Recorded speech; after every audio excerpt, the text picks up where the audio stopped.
Muchas gracias, Claudia. Un placer enorme conocer a Gesa y estar acá con vosotros y aprovechar el viaje para seguir nuestros intercambios. Yo preparé la presentación en inglés porque estoy escribiendo en inglés y para mí es más fácil, pero vamos a hablar en castellano y eso, vamos a ver cómo va a venir la traducción espontánea.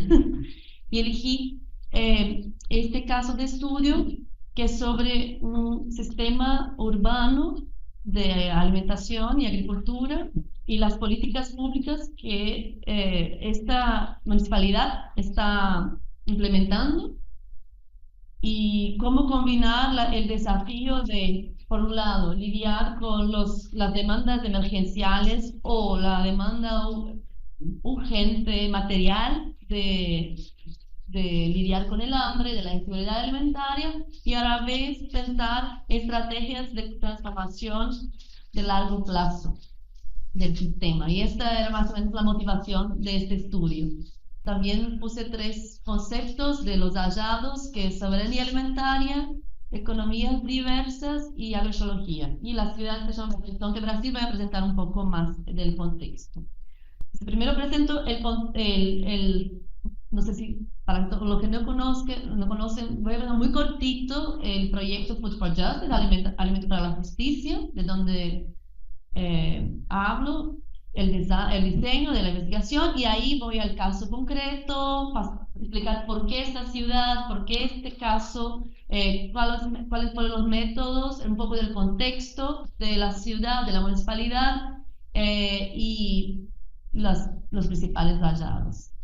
El proyecto Food for Justice es un proyecto financiado por el Ministerio Alemán por 6 años. La idea era comparar dos regiones, casos de regiones diferentes, Europa y Latinoamérica, sobre todo Alemania y Brasil y Chile. Tenemos una doctorada acá de GESA también, que trabaja con Ana Muri, y mirar por la lente de los movimientos sociales dinámicas de transformación del sistema agroalimentar a partir de la movilización social, sea vía protesta, o sea, cuáles son los movimientos sociales, las coaliciones de movimientos sociales que van a las calles, demandar al Estado que cambie las políticas públicas, que promocione un cambio más de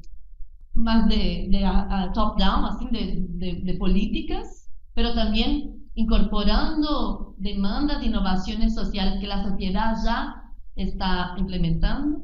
Entonces tenemos casos de protesta, de coaliciones que van a las calles de Brasil y Alemania demandando este cambio vía interpelación al Estado. Luego tenemos estudios de caso también que van a mirar movimientos sociales que ya hacen el cambio a partir de sus propias prácticas, sean formas de producir alimentos como agroecología, sea formas de consumir, de mercados alternativos de alimentación, como los grupos de consumo, las cooperativas de consumo, sea formas de consumir distinto y politizar el consumo político, y también cómo politizar la dimensión del descarte de los alimentos, ¿no? Un abordaje de sistemas alimentarios completa y cómo estas bases pueden ser politizadas y pueden ser como la alimentación promociona o es un tema que permite que el cambio se haga en muchos niveles, el nivel micro, el nivel meso y el nivel macro. Partimos de una epistemología feminista y decolonial que para nosotros es importante tornar visible no solo este sistema a partir del bien de la producción de alimentos, pero también de la reproducción social, de las prácticas del trabajo que lo mantienen, quién produce, en qué condiciones, como la división de trabajo de género, por ejemplo, en la preparación de alimentos, pero también dinámicas macro de género en el sistema agroalimentario, el racismo estructural que está en el sistema alimentario, qué tipos de cuerpos trabajan, en qué posiciones, qué tipos de derechos son visibilizados, qué tipos de explotaciones son invisibilizadas, también por los movimientos sociales, o sea, no solo en el sistema, pero cómo ciertos sujetos de derechos entran, politizan ciertos temas y representan otros o no. Este es un tema que nos están en todos estudios de caso, que nos guía. Pues. Y principalmente el concepto de desigualdades alimentarias, que es un concepto que hemos avanzado en la elaboración a partir de una red Alemania, Latinoamérica, América Latina, que se llamaba desigualdades.net, y se trataba de invitar mucha gente que ha trabajado con desigualdades, con el tema de desigualdades sociales, a partir de temas bastante diferentes. Y las conclusiones las publicamos en un volumen para intentar abarcar la variedad de formas de estudiar las desigualdades sociales hoy día desde Latinoamérica. Entonces, para nosotros era importante, y eso aplicamos al concepto de Food Inequalities, que es como el objeto de Food for Justice, que es aplicar este concepto en el tema de alimentación, pero, o sea, es un concepto que se puede usar para varios temas. Y quizás lo que voy a enseñar hoy son las multidimensiones, son las dinámicas estructurales que conforman las relaciones alimentarias, que no son solo socioeconómicas, que hay un focus muy fuerte en la dinámica del sistema económico, en la crítica de la economía política, de la alimentación, pero también miramos cuáles son las dimensiones culturales del sistema alimentario, las desigualdades culturales, qué tipos de saberes, qué tipos de conocimientos, qué tipos de culturas alimentarias son valorizadas, son invisibilizadas, o la dimensión ambiental, en qué medida la producción de alimentación y de la agricultura genera daños alimentarios, quién se responsabiliza por estos daños, en qué medida hay coaliciones también que trabajan tanto el tema socioeconómico como el tema ambiental. Entonces eso es lo que nos interesa, mirar varias dimensiones de desigualdades causadas por el sistema agroalimentar, y mirar cómo estas dimensiones son tematizadas, problematizadas por movimientos sociales. Además de ese concepto, tiene una preocupación en adoptar un análisis interseccional de los sujetos, en qué medida, en qué posición esos sujetos están en la estructura social, sea de clase, de género, de raza, de historia migratoria, por ejemplo en Alemania, que es una categoría importante de exclusión, ciudadanía, ¿no? Y para el estudio de desigualdades alimentarias también nos interesa mirar las escalas donde la acción política es posible, porque aunque algunos problemas sean globales, muchas veces la acción política solo es posible a nivel local, regional. Entonces, miramos cómo los movimientos relacionan el global con el local o crean redes regionales, o sea, como varias dinámicas de cambio y de transformación conectan escalas y espacialidades. O sea, nos interesa mucho mirar cómo la dicotomía moderna entre el urbano y el rural es objeto de nuevas formas de hacer comida, alimentación y la politización de esta dicotomía. ¿De qué medida esta dicotomía se transforma en una diferencia que genera desigualdades y cómo construir lazos urbanos rurales que son diferentes de los que tenemos en el sistema hegemónico? Y acá son gráficas de un grupo focal que hicimos en Belo Horizonte. Invitamos a muchos actores y actoras de la ciudad que han participado de la conformación del sistema urbano alimentario desde los 90, sea los que están trabajando actualmente con el tema o que fueron muy importantes en los 90, para hablar de lo que hay, qué conforma este sistema, cuáles son las iniciativas que existen, quiénes son los principales actores y los desafíos, ¿no? Entonces ahí ve un poco, por ejemplo, hay huertas urbanas, hay ferias, hay cocinas comunitarias, hay un restaurante público, varios, ¿no? Pero hay un restaurante popular, hay composting, como compostaje, y ejemplos que son muchas veces de políticas públicas, pero ejemplos que son iniciativas de la sociedad civil. Entonces, para nosotros era importante o sea, poner en relación Estado y sociedad, que las políticas que hoy existen son resultado de esta relación Estado-sociedad, sea por varias maneras, sea que el Estado le da soporte a lo que ya existe en la sociedad pide que el Estado los apoye de alguna manera, sea el Estado tiene una idea o una innovación política y necesita también de la organización de la sociedad civil para implementarla, por ejemplo. Entonces hay muchas maneras de observar esta relación Estado-sociedad y eso queríamos también visibilizar, iniciativas que están también afuera del Estado. Entonces la idea de política ahí es cómo el alimento es político y que no tiene que pasar por la política institucional, pero hay una relación muy fuerte en Belo Horizonte entre la política institucional y la politización de la alimentación en la ciudad. Bueno, Belo Horizonte es conocida mundialmente por su carácter de vanguardia en los 90. Instaló por primera vez como desde la redemocratización de Brasil, fue una de las primeras ciudades que hizo una secretaría como un órgano de gobierno que coordinaba todas las acciones relacionadas a alimentación y agricultura. Eso antes estaba distribuido en varias, sea por ejemplo la alimentación escolar de la Secretaría de Educación, ahí había cosas en el medio ambiente o la asistencia social, y esta nueva secretaría coordinaba, pasó de coordinar todas las acciones a partir de un abordaje también sistémica de la alimentación, que iba de la producción al desecho de alimentos. El mayor, ¿cómo se dice? El City Mayor, el alcalde de Belo Horizonte fue el ministro del programa Hambre Cero en Brasil, y él había sido el alcalde de Belo Horizonte que promocionó el combate al hambre como una prioridad política.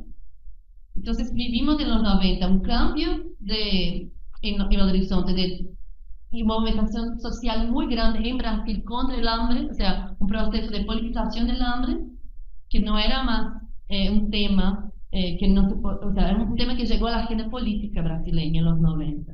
Y Belo Horizonte fue parte de ese momento y logró éxitos. Y entonces, ¿por qué? O sea, ¿qué era interesante para nosotros, para mí, Food for Justice, estudiar en Belo Horizonte? Para mí, o sea, hay un debate en los estudios críticos agrarios y de la alimentación que es cómo combinar, o sea, hay problema del hambre, ¿no? El hambre está ahí y es urgente. Para quien tiene hambre, no se puede esperar la transformación del sistema. Y ese es un dilema de muchos estudios sociales críticos, ¿no? A la vez que sanar el hambre es importante, cómo transformar el sistema que estructuralmente causa el hambre. O sea, cómo ir además de, en Brasil decimos, secar el hielo, o sea, cómo transformar las propias causas del hambre.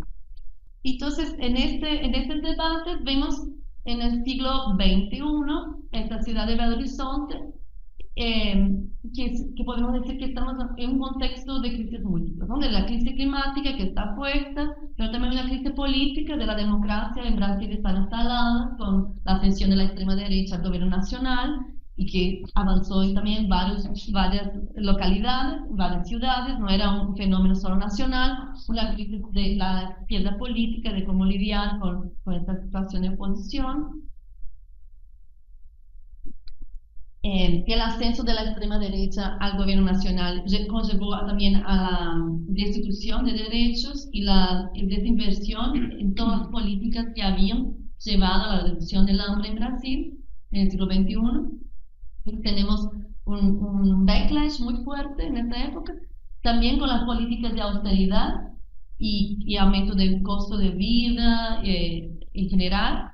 Entonces, en este contexto, todo lo que había sido logrado de los 90 hasta entonces, como transformación de la alimentación en un tema político, en un derecho, eso abrió espacio para que discursos que volvieron a la idea de que alimentación es una caridad, hay que enfocar solo en lo más vulnerable, ganaron fuerza. Y en ese contexto fue interesante, o sea, yo quería observar cómo un grupo de la sociedad civil y de actores dentro del Estado reaccionan a ese contexto altamente desfavorable para luchar por la transformación posible, ¿no? Para mantener políticas y en qué medida también logran no solo mantener lo que fue y que era muy considerado muy bueno, pero cómo avanzar en este contexto.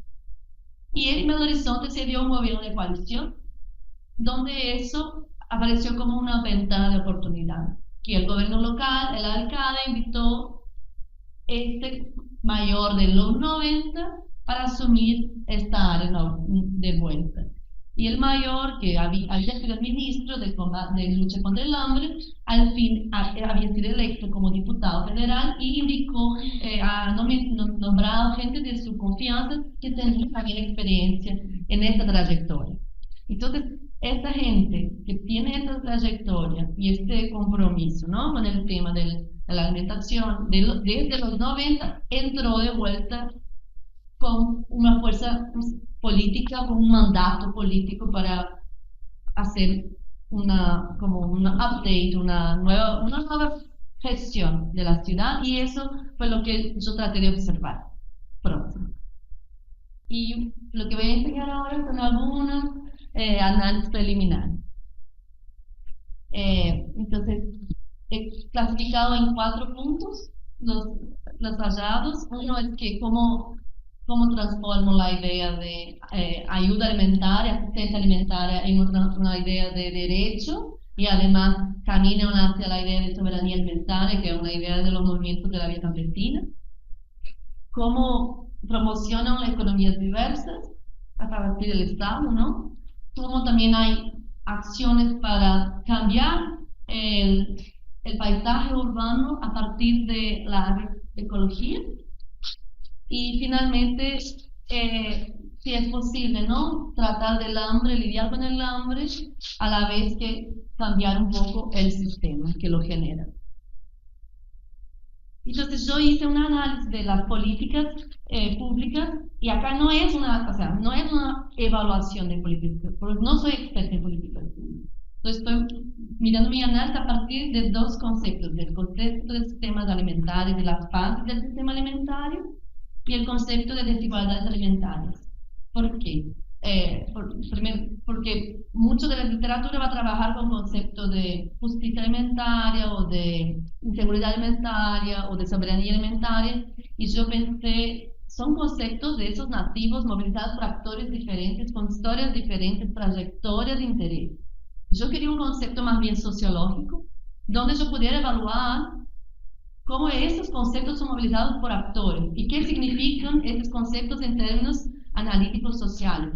O sea, es acá una cuestión socioeconómica, es una cuestión acá más bien ambiental, están valorando la dimensión política. Por eso volví al concepto de desigualdades sociales más sociológico, ¿no? Y ahí ahora organicé las políticas públicas primero en la fase del sistema alimentario. Y estas son las acciones más visibles de esta secretaría, que son la fase de preparación y consumo de alimentos, o sea, preparación de meals, ¿cómo se dice? Meals, de comida nutricionalmente balanceada para consumo directo de la población. Esta es una foto de un inicio de una cocina comunitaria liderada por el Estado, porque la mayoría son hechas por movimientos sociales, y es un programa nuevo. Y acá una cita, una cita de una persona que trabaja y que decía, no es solo para nosotros, no es solo dar cualquier comida, estamos acá, estamos tratando de dar una comida de calidad. Está un énfasis muy grande en su discurso sobre la calidad, y eso observé también en muchas charlas. O sea, no, hay que estar bien, hay que estar balanceado, hay que estar nutricionalmente adecuado. Y otra también, digo que si fuera solo una tarjeta o si fuera un canasto, eso no podría estar asegurado. Entonces, hay como esa responsabilidad de asegurar que la comida va a estar sana, que va a estar saludable. Y, y también ahí analizando en términos de desigualdades, ¿no? ¿Qué dimensiones esas políticas enfocan? El enfoque primero claramente es socioeconómico, es de proveer a los más vulnerables, que son los que están, son los públicos de la asistencia social, que van a la escuela pública. También es bastante, de un público bastante universal también, pensando que las escuelas públicas son muy grandes en Brasil. Pero los restaurantes, la asistencia social, un público más vulnerable. Esa es la prioridad y es acceso a alimentación, que es algo más socioeconómico, ¿no? Pero además hay este nuevo gobierno ha invertido un montón en el tema de la cultura alimentaria. ¿Qué es la gastronomía local? ¿Qué es considerado una comida buena? Y es una discusión del paternalismo del Estado, ¿no? De proveer la comida saludable, de la biopolítica de las poblaciones, ¿no? Queremos que los cuerpos estén sanos para trabajar y eso, una biopolítica. Pero en este caso no, hay una dimensión de los estudios culturales de la alimentación que es una alimentación digna, que es una alimentación propia. Y eso es importante que la gente que va a comer considere que están comiendo algo que es digno, que es bueno, que es rico, que les guste. Y eso se ve en el discurso de los actores, se ve en la comida que uno va y come y es rica. Y una vez escuché una cita también interesante que dijo, no puedo ofrecer sushi, que puede estar súper sano, lo que sea, pero la gente no quiere comer eso. Hay una preocupación de que la gente pueda comer lo que les guste y que es un derecho. Entonces eso se ve como una valorización de la cultura alimentaria y la cultura alimentaria de Belo Horizonte es muy fuerte. Entonces promocionaron cursos de gastronomía, concursos de los cocineros, de los restaurantes, las cocineras de las escuelas también tenían cursos y concursos, que eso también de una perspectiva feminista es la visibilización de los saberes, la visibilización del trabajo, de cuidado que no está, que está ahí detrás, ¿no? No se ve. Y esto es muy potente también de observar. Y además en esta cita se ve que hay una preocupación de decir acá es una política. Eso es una política, eso significa que la sociedad la puede demandar del Estado. Y esta cita me pareció interesante porque justo en 2020 esta persona dijo, hacerlo público, hacerlo visible, lo más posible como público, permite que la sociedad lo demande, sea cual sea el gobierno, que el Estado es el actor a ser demandado y que la sociedad lo incorpore como su derecho como una obligación del Estado. Entonces, esta énfasis en la dimensión política me pareció interesante, que va como un poco a la dirección del concepto de soberanía alimentaria. Es distinta, pero lo ves que hay una énfasis en qué es el poder, quién tiene poder de decidir la comida. Y esto también hay un mecanismo de participación política en los consejos de políticas públicas en Brasil, que existe allá en esta ciudad desde de la década de 90. E incluso, por ejemplo, hay representantes de la gente que vive en situación de la calle, participan del consejo de políticas y puede también manifestar sus opiniones. Uno puede hacer análisis del consejo, que no fue lo que yo hice, pero hay esta dimensión representada en la política, eso que a mí me interesaba mirar, ¿no?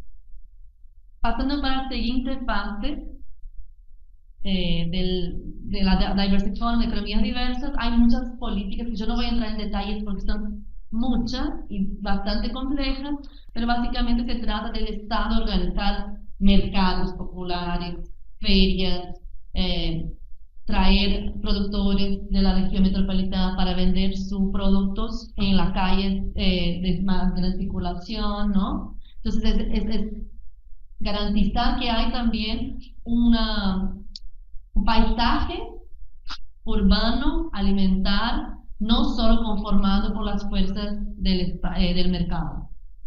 Pero también tenemos una dimensión cultural, que si uno habla con los productores y la gente que va a las ferias, les gusta eso, es parte de su cultura. Muchos dicen, bueno, mi abuelo, mi abuela iba al mercado a comprar alimentación, le gusta comprar o empiezan a generar nuevas prácticas también, no solo tradición, práctica de ir a comprar sus productos con el agricultor, y eso es una dimensión de que cambia también la ciudad de ver eso. Y otra cosa que miramos es que hay una presencia más grande, no solo de la biodiversidad, de plantas, de productos rurales que muchas veces uno no ve en supermercados, pero también una diversidad cultural, lo que se dice agrobiodiversidad, o sea, ves la gente vendiendo sus productos y la diversidad alimentaria frente a procesos de homogeneización. Bueno, finalmente la parte de la producción, el sistema de producción de alimentación y cómo la ciudad es también el urbano es un espacio donde se produce alimentos. Y entonces hay una idea, o sea, esto primero para la idea de que en la ciudad se produce alimentos, eso ya hay hace mucho, ¿no? Hay muchas acciones de agricultura urbana en muchas ciudades, pero sigue siendo súper complejo porque las políticas públicas para alimentación y agricultura en general se basan en la idea de rural. Hay varios criterios que son basados en la idea que hay una dicotomía. En la ciudad se consumen alimentos y se genera descarte, ¿no? Y en el campo se lo produce. Y entonces no es tan obvio cambiar estos entendimientos. Y que la ciudad de Belo Horizonte desde los 90 también promociona huertas comunitarias, huertas institucionales, en las escuelas públicas, en las instituciones de justicia social, pero además ahora en la política contemporánea es promocionar huertas comunitarias y que la gente se organice colectivamente para empezar una huerta comunitaria. Para concluir, ¿no? O sea, yo creo que hay varios elementos que combinan, políticas que combinan, ¿no? Tratar el hambre a la vez que promocionar mudanzas estructurales en la medida que se construye un sistema alternativo, y que también es importante no tratar el Estado de una manera monolítica y pensar el Estado, sino que hay actores estatales situados en alguna constelación de poder que puede encontrar brechas, manejar recursos, lograr negociar, lograr poder ser reconocidos dentro de un Estado que es siempre múltiple, siempre basado en disputas de poder, en coaliciones partidarias, que no hay una línea política siempre clara, ¿no? Y que hay disputas. Entonces es interesante mirar el Estado desde adentro y buscar elementos donde las brechas son creadas a la transformación. Y me parece importante, una de las gestoras decía, sí, yo vengo de una generación que no quiere solo trabajar con la lucha contra el hambre y quiere discutir qué tipo de alimentación, qué tipo de comida la gente recibe, y a partir de la idea de que el Estado distribuye comida, generar cambios en promocionar otros sistemas, ¿no? Productivos. Sí, se ve, o sea, que claramente el contexto político no está para cambios radicales, y no hay ni una posibilidad muy fuerte de confronto, porque el riesgo de perder es muy grande. Entonces, que la búsqueda por espacios de coexistencia ha sido la estrategia para mantener el tema en la agenda.